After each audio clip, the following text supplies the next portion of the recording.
Nosso entrevistado agora é o analista de segurança e defesa, Alessandro Visacro, que chega aqui para conversar com a gente. Tudo bem, doutor? Como vai? Muito obrigado por estar aqui na Jovem Pan. Bem-vindo, boa noite.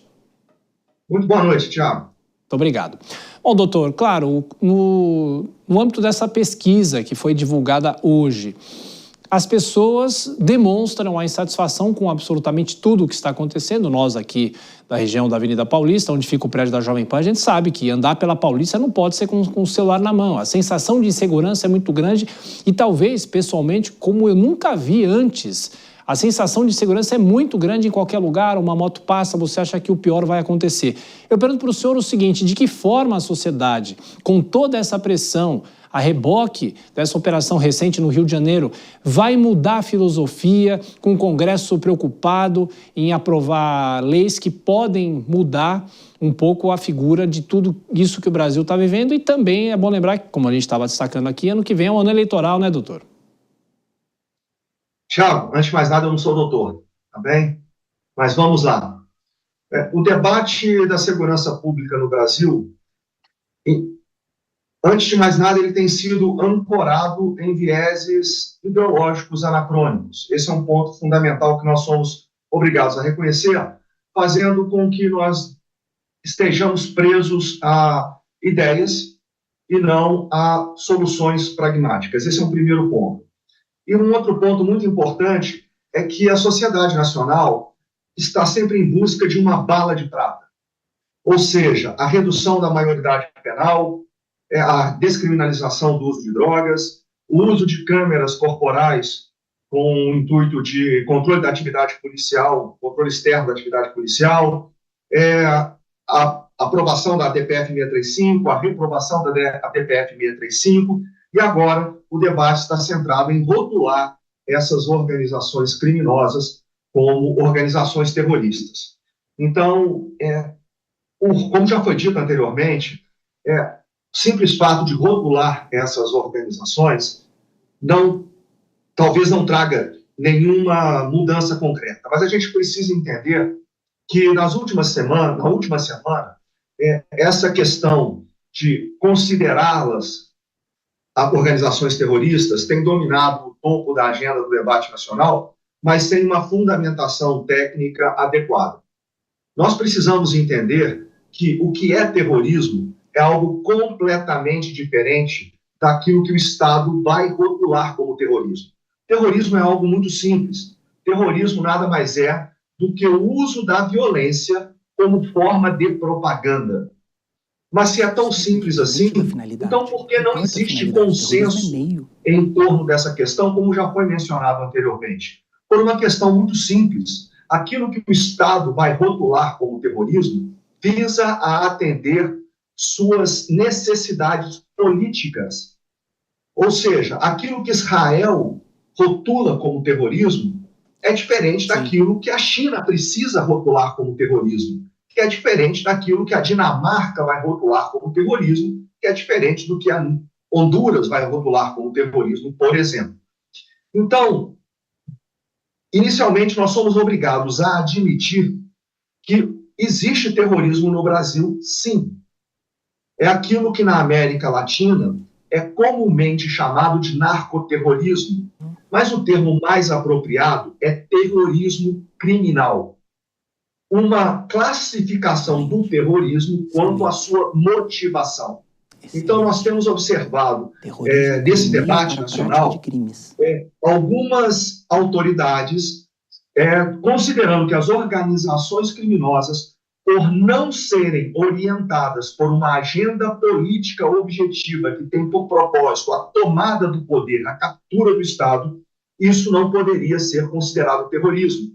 Isso é um equívoco, porque essa ideia está centrada naquilo que é o terrorismo secular, ou terrorismo político-ideológico. Então, quanto à motivação, o terrorismo criminal se distingue do terrorismo secular, assim como se distingue do terrorismo político-religioso, do terrorismo autotélico, do terrorismo de Estado. Então, nós somos obrigados a admitir que, de fato, existe terrorismo no Brasil.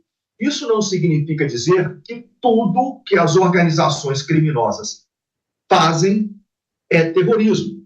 Nós podemos elencar algumas alguns eventos específicos.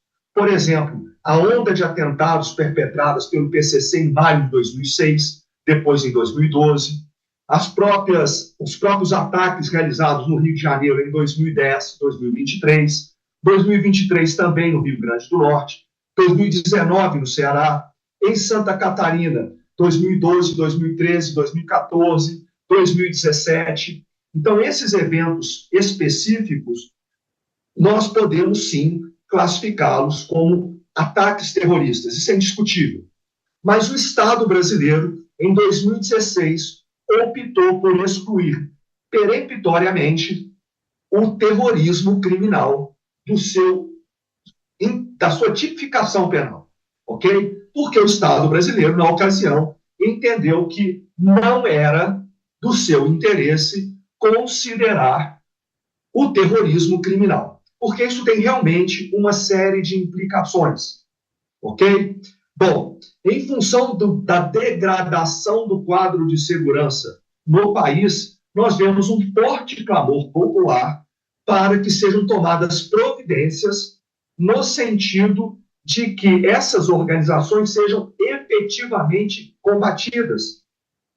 Então, eu acho que é muito importante a liderança nacional, e aí eu não me refiro só às instituições de Estado, mas também a sociedade civil organizada, entender essa demanda urgente. E o maior benefício que a operação realizada no Rio de Janeiro, no dia 28 de outubro passado, foi justamente abrir essa janela de oportunidade que torna explícita, que escancara para toda a sociedade nacional um nível de degradação do quadro de segurança. Pois nós temos organizações paramilitares que exercem o controle territorial armado sobre espaços segregados, criando verdadeiros enclaves de microsoberania. Vou passar para os nossos comentaristas. A pergunta agora é de Túlio Nassa. Túlio? Alessandro, boa noite. Muito obrigado por atender a Jovem Pan. Alessandro, uma das questões que tem se colocado é essa briga política de protagonismo entre a Polícia Federal e a Polícia dos Estados. Qual, na sua opinião, seria a adequada divisão de competências entre elas para que a gente possa efetivamente combater essas facções criminosas? O ideal é uma integração, mas de que forma? Quem deve liderar? Quem deve comunicar quem? Como o senhor analisa essa questão? Túlio, muito boa noite, excelente pergunta. Eu disse anteriormente que essa operação realizada no dia 28 de outubro nos abriu uma grande janela de oportunidade. Na verdade, se nós observarmos a história de enfrentamento ao crime organizado no Rio de Janeiro, ela tem sido marcada por uma grande sucessão de oportunidades perdidas. É uma história de oportunidades perdidas. E, como eu disse, a oportunidade de trazer, explicitar, escancarar para a sociedade nacional a degradação do quadro de segurança pública no nosso país, nós estamos correndo o risco de perder a janela de oportunidade mais uma vez. E, justamente, em função da politização do tema e dessas disputas interinstitucionais. Então,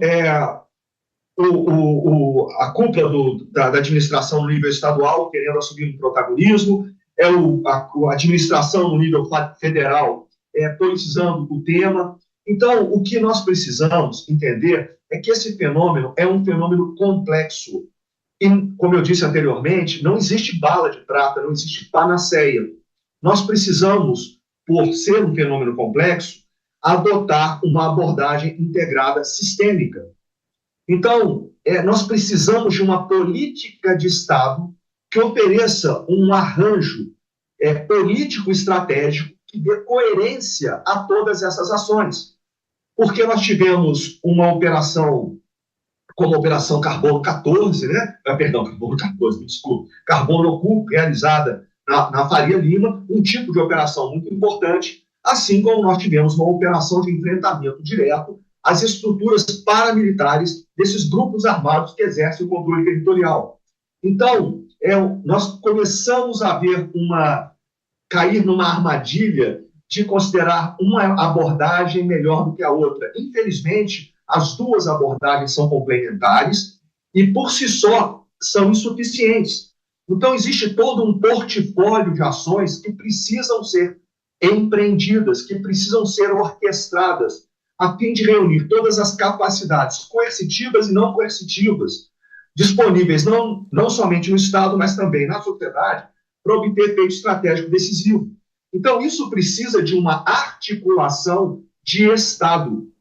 Isso vai muito além de criar mecanismos de cooperação interagências. É lógico que isso é importante, mas nós precisamos entender que as condições de existência do Estado brasileiro estão sendo renegociadas por esses grupos armados não estatais. Então, o Estado brasileiro precisa compreender isso e empreender uma política de Estado, e não um projeto de governo ou um plano de governo, sobretudo emergencial, paliativo, que obedeça aos ciclos eleitorais de 4 ou 8 anos.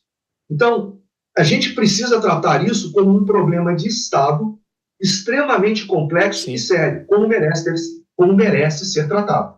Alessandro, de forma rápida, a última pergunta de Nelson Kobayashi. Kobayashi.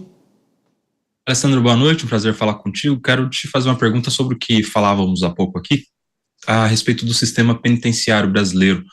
Quais condutas poderiam ser feitas para aprimorar o sistema e combater com essas mudanças no sistema penitenciário as facções criminosas? O aperfeiçoamento do sistema carcerário brasileiro, ele se encontra no âmago do problema. Porque se nós observarmos o histórico dessas organizações criminosas, elas têm não somente a sua origem dentro do cárcere, mas também as suas estruturas de comando.